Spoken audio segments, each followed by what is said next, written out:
Semoga pembagian atau acara wonten dalu siang punika sami-sami dipun purwakani kanthi lafal basmalah ya. Bismillahirrahmanirrahim. Saestu mugi Allah taala tansah ngajibai satemah tumapa ing adicara merti dusun padukuhan kalangan wonten ing siang songkon punika saged lumampah kanthi racak lulus nir ing sambikala. Amin.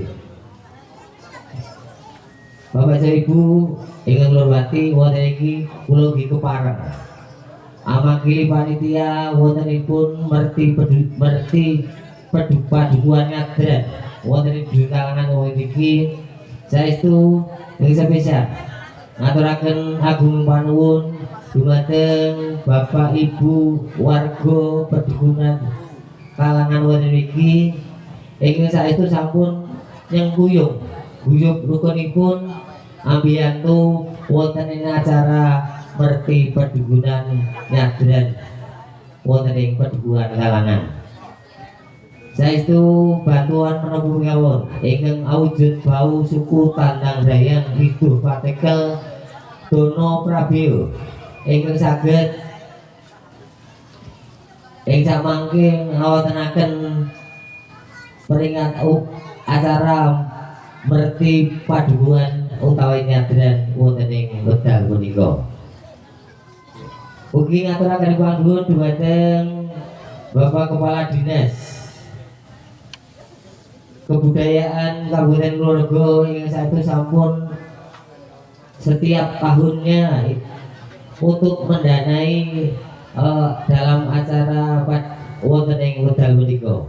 Lan ugi saestu matur nuwun ingkang tanpa pepindhan dhumateng panjenenganipun Bapak Lurah Kalurahan Burejo saestipun ingkang saestu sampun paring dono kangge kegiatan merti padusunan utawi nyadran wonten ing wekdal menika. Saestu ing bilih sistem panitia anggenipun angadani adicara merti padukuhan utawi nyadran saestu wonten babab ingkang boten dadosaken sarjuning penggalih lan ugi pinanggih mabipetipun ingkang boten sarju kalian penggalih sedaya saestu sedaya panitia nyuwun agunging pangapunten. Mekaten atur sapolo saking mewakili panitia merti padukuhan utawi nyadran wonten ing padukuhan kalangan Desa Bumirejo, Kecamatan Rendah, Kabupaten Purworejo. Bapak Ibu ingkang hormati, tumapak adicara salajengipun paringipun pangandikan saking panjenenganipun Bapak Lurah Kalurahan Bumirejo panjenenganipun Bapak Edi Winarno SE.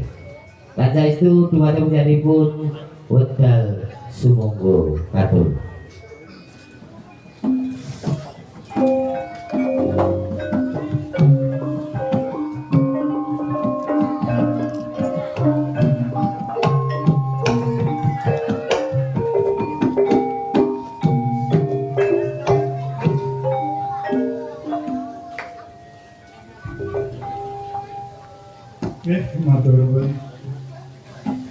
Assalamualaikum warahmatullahi wabarakatuh. Alhamdulillahirobbilalamin. Puji syukur semoga sareng-sareng kita aturaken kaliyan Gusti Allah Subhanahu wa taala. Wonten ing salebet punika saestu panjenengan saha saged sareng-sareng kepal wonten papan punika kanthi sehat walafiat. Amin.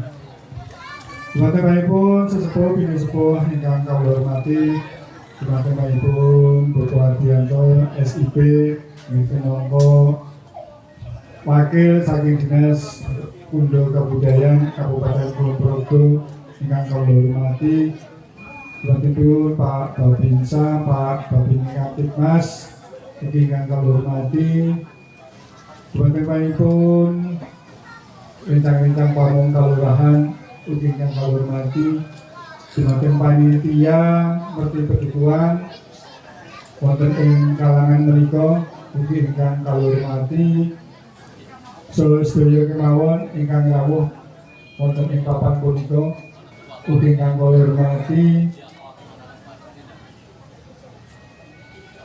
wonten ing mriki paring kula matur awit saking pemerintah Kalurahan Bumi Rejo. Saderengipun kula matur menika badhe pamitaken panjenenganipun Bapak Mujiarso SH ingkang wonten ing wekdal punika boten saged rawuh nggih. Awit wonten rapat internal wonten ing Partai Demokrasi Indonesia. Ingkang sepisan saestu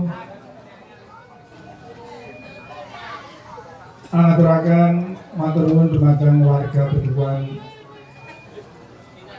kalangan ingkang sampun ngawontenaken kegiatan rutin tiap tahun Merti Beduan ingkang disengkuyung panitia saha warga satemah kegiatan menika wonten ing wekdal menika saged nggih regen lumampah kanthi sae.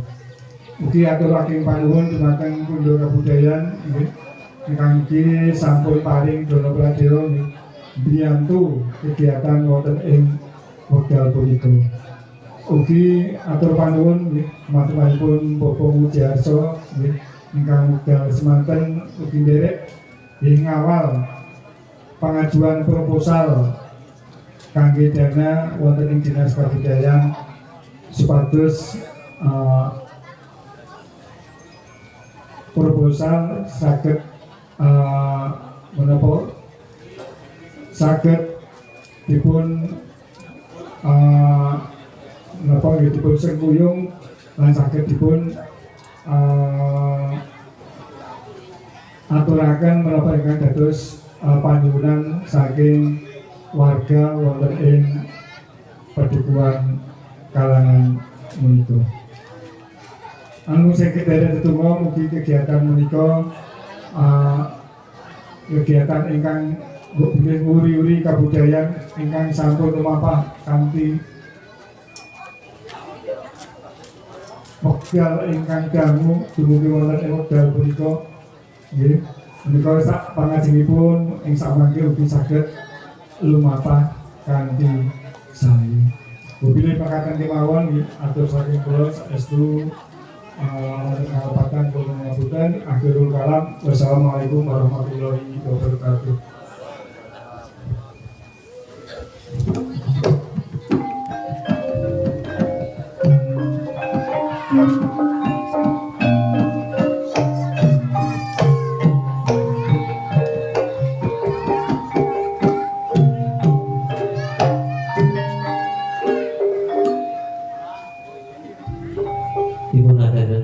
Panuwun dumateng Winanipun Bapak Lurah,